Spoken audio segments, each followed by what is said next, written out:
private rides. Shout out to the rideshare professor.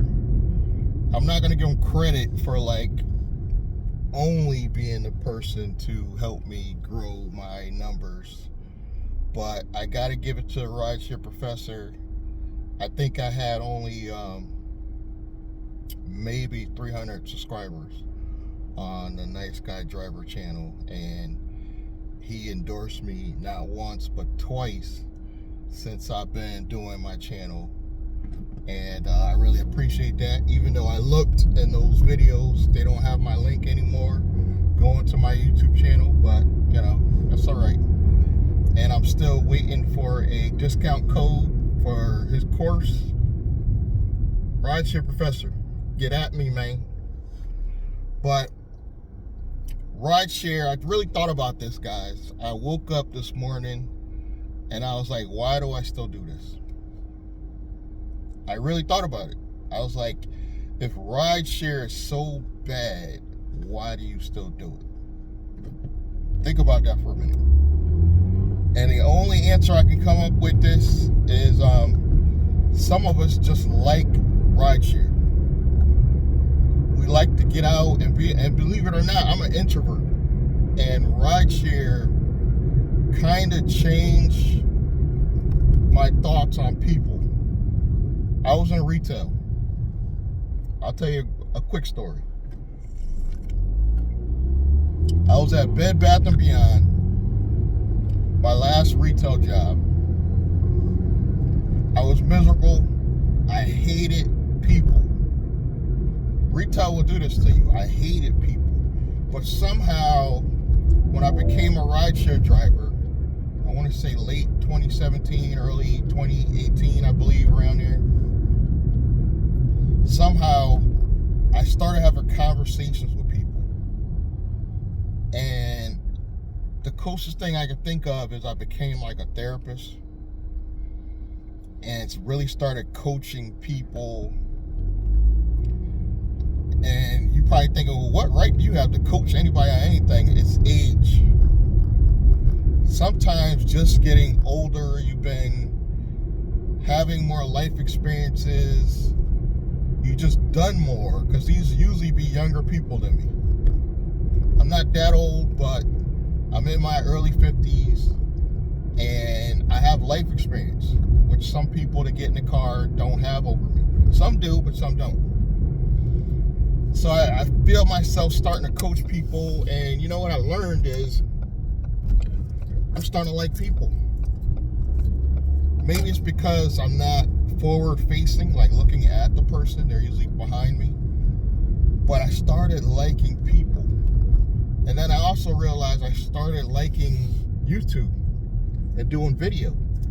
Even though I never looked at myself as attractive enough, it's almost like a therapy for me. In a way of, I'm starting to enjoy talking to the camera in the same way that I started enjoying talking to my passengers. So it didn't feel like work in the beginning. And then you got to remember, we were getting paid a little bit better. They were scamming us back then. They were. We were getting scammed even in 2018 for what we were doing as far as drive time and everything else. But the money was better. So as time goes on, every year, they start chipping away. We're not even realizing it because you're enjoying your job. Like if you're a person in rideshare right now and you really enjoy driving and you enjoy talking to the people and you like the flexibility, guys, there's lawyers that quit their law firm because they enjoyed the freedom, the time freedom. So that's where Uber became the disruptor, what do you call it? You know, where they changed things. I can't say that word, I tried.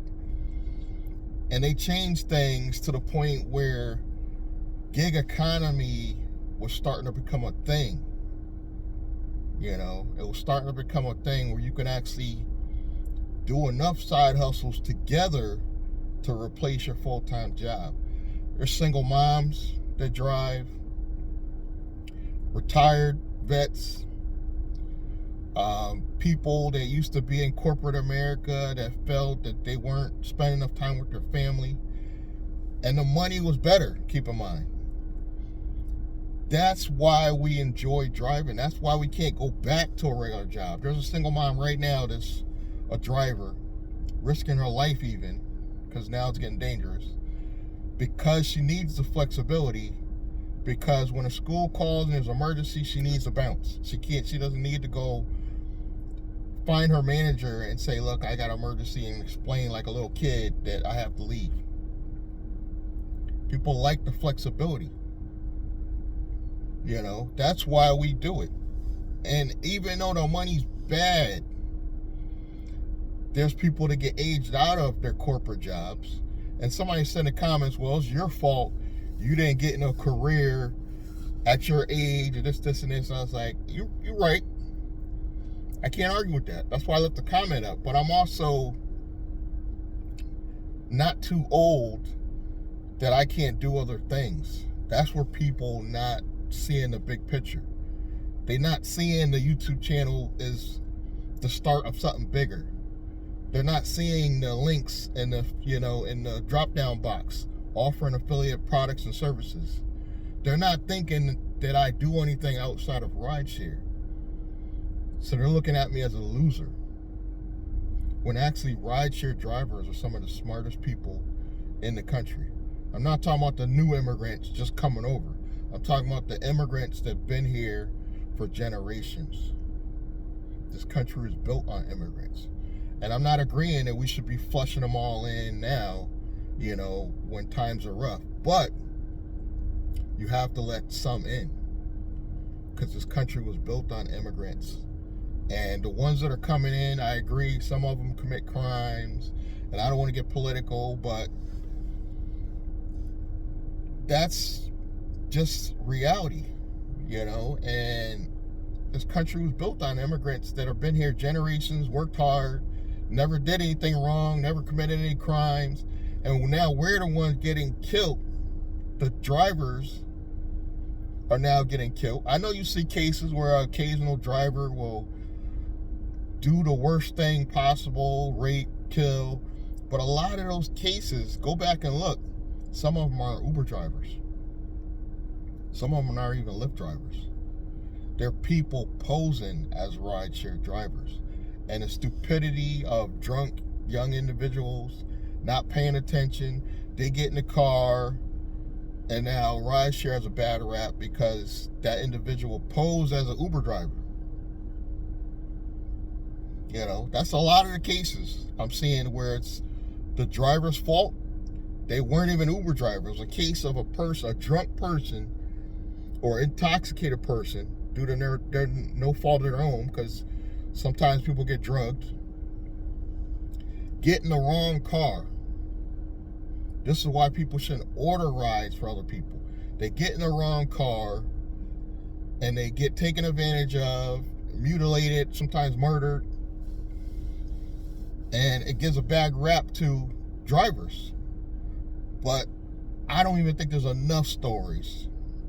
Even though I'm seeing them, I don't think there's ever going to be enough where passengers do wrong to drivers. And they think driver safety is least important. So now this is dangerous. On top of not paying well, I'm talking any category on Uber, you're getting scammed. Comfort, Black, XL, you're getting scammed now. And I see that the higher platforms, even though I'm not on the higher platform, I'm seeing that drivers are talking about they're getting offered Uber X rides when they're in Comfort and Black, the same amounts. And what does that mean for rideshare going forward? That means we gotta pivot. If you enjoy being a driver, you gotta pivot, and that's most likely gonna mean you gotta go private at some point. This is why I was joking about the rideshare professor sending me to his course. I'll take his course, but I'm also thinking about creating my own for Connecticut. because, and the other states got it right. I don't know what's going on with Connecticut, and I don't want to bash Connecticut, and I'm not blaming, either side, Democrat or Republican. I'm blaming the state as a whole. There's no alternatives in my state. And it started making my wheels start turning, and I'm starting to think, should I be the one to, maybe because I'm not smart enough to build the technology, but maybe I'm the guy that needs to go find the right team. Because I'm hearing about these other states that they got their little rideshare platform, Rides. What's the one that rideshare professor promoting, Fair Rides or whatever? And why can't Connecticut do something similar? Because we love rideshare. We just want fair pay. It's not even like we're crying about extra at this point. We want fair. And the only way we're getting paid fair is to do private rides under the table, which is technically illegal. So I can't even promote that on the channel because it's technically illegal. It is. If you're riding people around, you're taking cash, technically illegal. I know some of us do it to survive. But I hear they do it majorly in New York. They take cash, because not everybody can even afford to make the money to go get the license. I will say this, though. Commercial insurance has come down a little, even though things are crazy right now. But insurance companies, if you're listening, if you're an insurance company in Connecticut, you need to come up with some type of hybrid model. And I think the Rideshare Professor mentioned one. The Rideshare Guide channel, I think they mentioned a couple. There's companies in other states that offer like this hybrid commercial insurance that covers you all the time. We don't have it in Connecticut. We have rideshare insurance, but we need something outside of just rideshare insurance that's really high. Progressive offers it. They offer rideshare insurance. If you combine that with your regular insurance, you're paying an arm and a leg. You're paying the same rate that you could just pay to go get commercial, if that makes sense. So we need to have something less expensive, a hybrid model like some of these ones that are in these other states that offer commercial insurance all the time, because we don't just do rideshare. A lot of us want to start not just private rides, but our private transportation company, meaning taxi service outside, off the platforms where we want to take cash, like taxi, limousine. We might want to do deliveries. Some of us do food delivery now, but we might want to upscale and do like a courier business. This is why we need a hybrid insurance, because a lot of times rideshare drivers, they drive all day, but they don't touch that car a lot for personal use. So this is why a hybrid model needs to come in play. There's rideshare drivers that only drive Monday through Friday, and then their car sits for 2 days. There's drivers that just drive Saturday and Sunday. Why should they pay commercial insurance the whole month just to be legally covered for Saturday and Sunday commercially?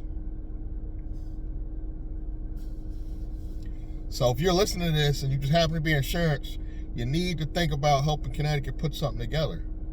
But my wheels start turning. I'm thinking maybe I gotta be the one to put something together for my own state, because nobody's coming up with any ideas, nothing. Nobody. And you can blame politicians all you want, but sometimes you got to take a stand for yourself. Do something. You do something for yourself and your state. And that's what I'm at right now. And thank God I don't just rely on just rideshare. And this is another thing people don't get when they're talking junk about me in the comments. I don't just do rideshare. You can't now. You can't now. The money's not there. The money's not what it used to be. You can't just do rideshare. Hence the reason why I saw people hating on the rideshare professor, because he's not just a driver. You know, he's an entrepreneur. He's a marketer. So am I. You gotta be. The money's not enough, but you can see there's still a passion in it for me. When I took that year off during the pandemic, and a lot was still going on with rideshare, online and stuff, I still considered myself a driver. Even in the videos, I was no longer driving, but I still considered myself a driver. That's the dedication we have. That's why I like this whole organization of gig workers. And it's not just rideshare drivers, it's fast food drivers, it's taxi drivers, it's limousine drivers. We're all a community. We need to stick together. Rideshare drivers shouldn't be fighting taxi drivers. We're the same community as far as I'm concerned. You know, we're just doing it in a different way. And you should want to go legal. I know of us doing some of the under the table rides, we should want to be legal because it's going to keep us safe. We should get the dash cams. Even myself, I'm guilty of it. I drive part-time, but that's no excuse why I don't have a dash cam. I should have a dash cam. I got near misses and stuff happen. I had an elderly guy. I did a video about it already. Threatened to hit me in the back of the head with a cane. But I can tell his mind is not there like it should be. So I let it go. But this is the dangers we face as rideshare drivers. And on top of it all, we're not getting paid good for it. So I'm not gonna lie to you guys. I'm guilty of taking under the table rides to survive. But now I'm really seriously looking into going private for more of a safety thing, because Uber is only going to get worse. Uber and Lyft is only going to get worse. It's not going up. The driver pay is not going up. But at the same time, I no longer blame, well, I do blame them, but I understand companies, corporations. So I understand that this was in the business plan the whole time. I watched the guy video, I can't remember his name, but he broke down the whole business model. It was built in that eventually they had released one of the Uber private documents on one of the news stations, and they showed that this was in the business plan, that they were going to start slowly trickling money from the drivers, you know, to the company to boost the numbers, to keep the investors happy. Uber has to show consistent growth while driver pay consistently going down year after year after year after year. It's not going to get better.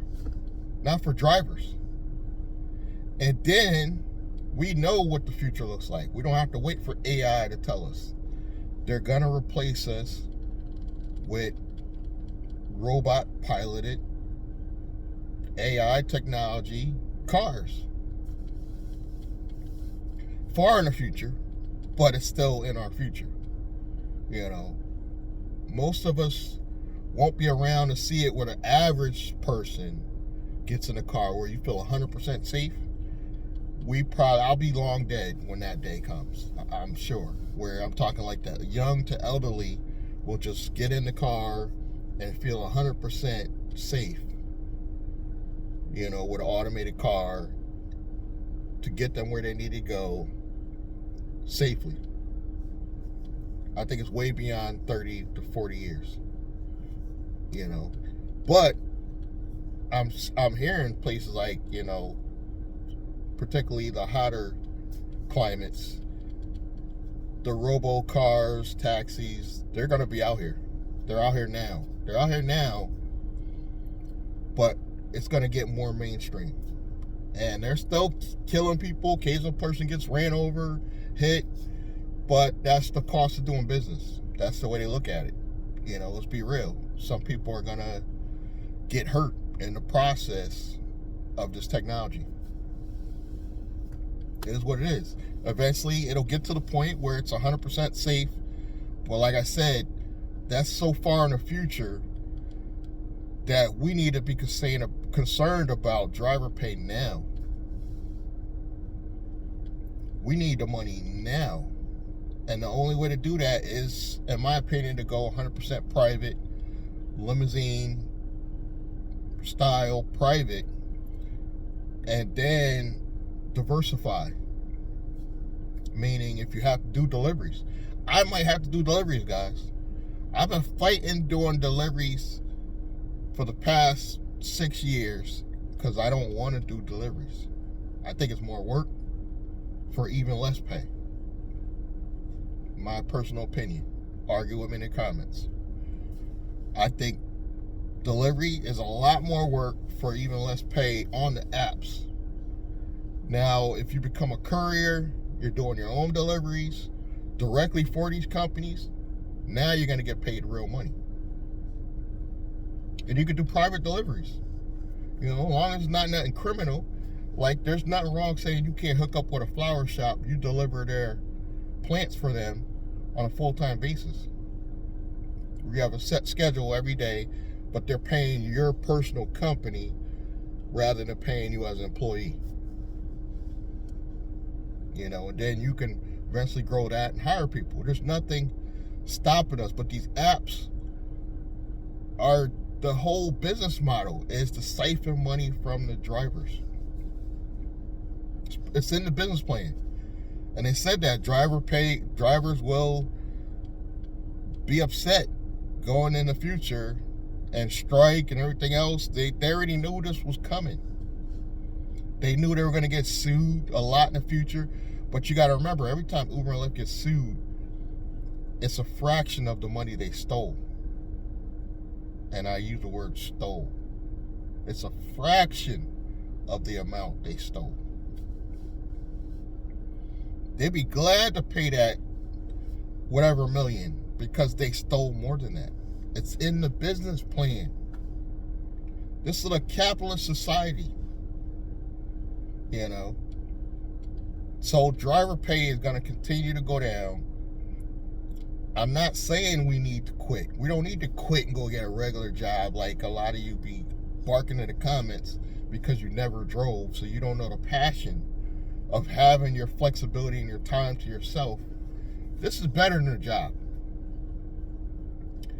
The pay sucks, but it's better than a job.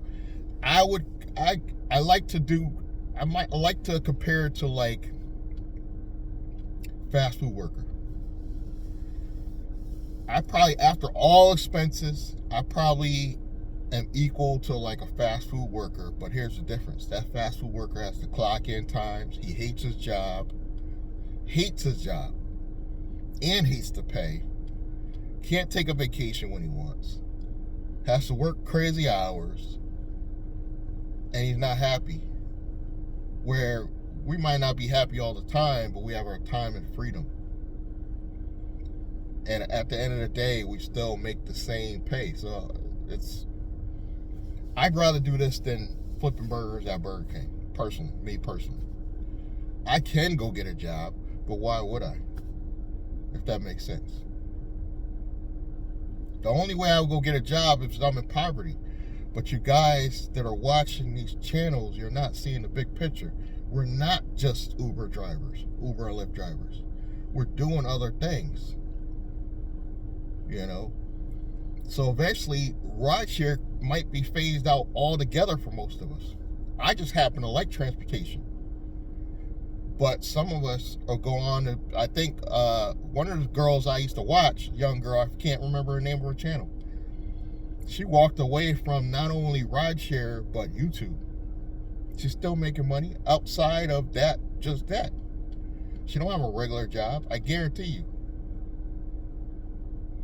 She probably has a whole nother channel doing whole nother great things. It's just she don't have a channel on just rideshare.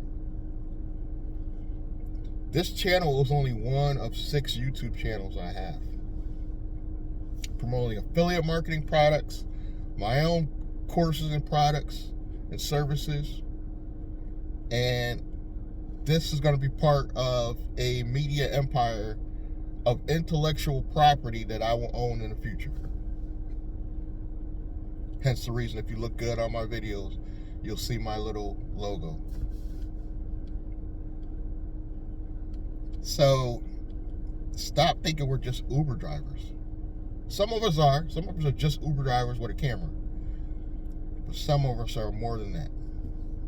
And when people were hating on the rideshare professor because he wasn't just a driver, I was like, wow, why would you want to be just a driver? It doesn't pay enough. This way, I still do what I enjoy doing, which is driving. Like I'm out here today, before Labor Day, Saturday before Labor Day, there's not a lot of rides out here today. But I'm out here just because I enjoy what I do. You know?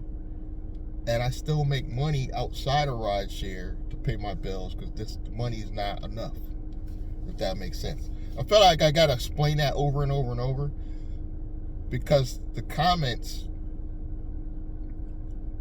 that I don't like is that just go get a regular job stuff. And it's your fault you don't have a career. And like, yeah, okay, it's my fault that I don't have a regular career, but does that make me a bad person? That I want to be independent and I want to be an entrepreneur? No. I am an entrepreneur, whether you believe it or not.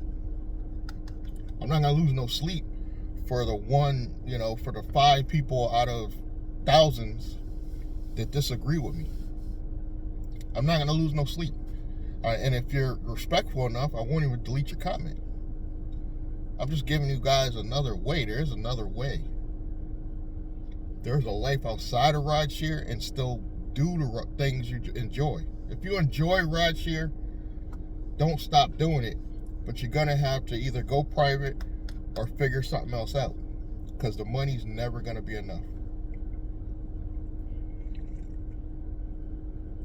It's never going to be enough. So it's almost like striking might, I don't want to say it's useless because it's helped regulate some states, but I just be thinking to myself, it's got to be direct to the politicians or it's almost useless. I think we got to think about our own individual futures and just figure some of stuff out, do other things.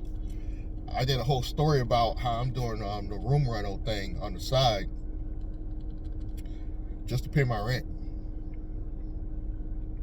I rented out 2 rooms in my apartment literally to cover my rent because rideshare is not paying enough. And I started doing affiliate marketing during the pandemic. Was booming during the pandemic. I'm not going to lie to you guys. The money was coming in the online space during the pandemic, but it slowed down. So I had no choice but to come back to rideshare, at least part-time. I had no choice. I was talking big, like I didn't need to do rideshare and I was just doing it for video purposes. No, I needed it. I needed the part-time income. I was happy. I'm still happy with a minimum of like $120 a day. If I can get $120 a day and I'm not driving all day, say maybe 5-6 hours, I'm actually happy. But that has come increasingly harder and harder. And I find myself driving beyond that 5 to 6 hours some days to make that same money. And I'm realizing why. Because they're doing all these tricks and scams behind the scenes to lower our money. I looked at the app one day when the money was still good. I think the last time the money was still good was 2023, recently, just last year. And I think one day I made like $120 in like 4 hours. And I noticed slowly over the months, it became 5, and then 6, and then now it's 7. And I'm like, to make the same money. And I'm looking at the amount of rides I'm doing. Back then, I used to literally, me and my neighbor used to talk about this. 10 rides exactly a day on average would get you an average of $100. You have to do twice that amount to make that same $100. Just short rides, reasonably short rides, 15, 20 minutes at the most. 10 of those used to get you a minimum, and it'd be around, it fluctuates, be 100, at the lowest maybe like 90 something, at the highest like 130, and you used to be able to knock it out in like 4 hours. Now you got to do 8, a lot of people, to make that same money. And the new guys don't know because they're new. They're not seeing the discrepancy in the money. I talked to a new driver. I was about to rent to him, and he does one of the Uber, I think one of the rental programs through Uber. And I was like, he started doing the math. I was sitting there doing the math with him. He's literally driving just to keep the car. That's it. And he does a few things outside of ride share with the car, like get home, obviously, at night, do a shopping, whatever. But he literally was driving just to pay the rental. He barely made maybe $20 more for himself when he started doing the math. It's not going to get better. It's not going to get better. I encourage you to take any course that's going to show you how to go private eventually. But you got to do what you got to do to make this money now. Some of us might not even be able to afford some of these courses. I'm not saying the rideshare professor course is expensive. It's not. But there are people out here charging a couple $100 for a course. I would never charge that much, but there's people doing it just to show you how to, go private. We got to figure something else out, guys. It's not going to get better.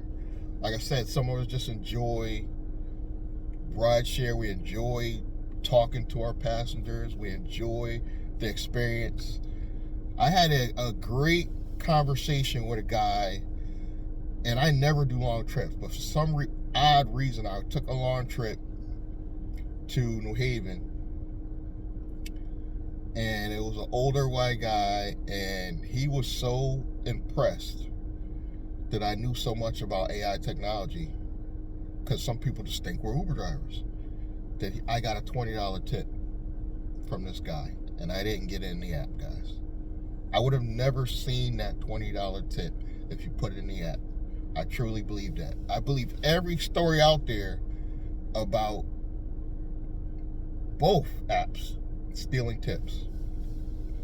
I think Lyft's more subtle with it, but I think blatantly Uber will rob you blind. I think if that guy would have put that $20 into that app, I would have seen maybe $5, 10 at the most. And I used to get $10 tips all summer long last year. I haven't seen any this year, and I got a feeling I'm getting some. I've seen only $5 is the most I've seen, and I know that I'm a friendly guy, so I know that I'm getting higher tips. And unfortunately, some people, they're gonna pay you in the app. It's just more convenient. You can't tell everybody, give me cash tip. It's not gonna happen. And you can't say it nasty or you will get reported. You know what I mean? But I know for a fact that they're stealing tips. I don't need to show you a side-by-side comparison of my proof. I don't need to do that. We're not in court. I know my tips have gone down. More so on Uber. And they used to be higher on Lyft as well. They're not taking the whole tip because they don't want to make it look blatant. So they got to siphon a little bit off of it. It's illegal, yes, but prove it. Prove it. Prove them wrong. They own the app.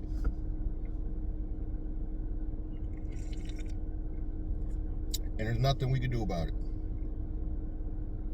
But I see a future where we have a company like Hum, for example, with a monthly subscription. And let's keep it real. We're in a capitalist society. Their monthly plan might slowly get higher and higher. We already know the game. But that's business. That's fair. But I would take Hum's hands down over Uber and Lyft that we had in our state, because they let you control your business. You know what I mean? They let you charge what you need to charge to survive and still use their commercial insurance. I kind of like that. I'll pay the monthly. I would pay probably as high as $100 a month. Some of you might disagree. Feel free to let me know in the comments. But I would pay as much as $100 a month to an app if we can get 100% of the money coming in from the rides. That $100 a month won't feel like nothing. My cable, my internet is that much. I don't even have cable, just internet, and I'm paying $100 a month. I'm getting very little benefit out of it. You know what I'm saying? Other than have the ability to upload videos and watch YouTube. So maybe I need to get the word out there. Maybe I need to bring the right people together. Let me know in the comments what you guys think. Something's got to be done for Connecticut. We need to come together and figure something out. And the politicians ain't going to do it for us. Let's be real. Democrats or Republicans, they're not going to do it for Connecticut.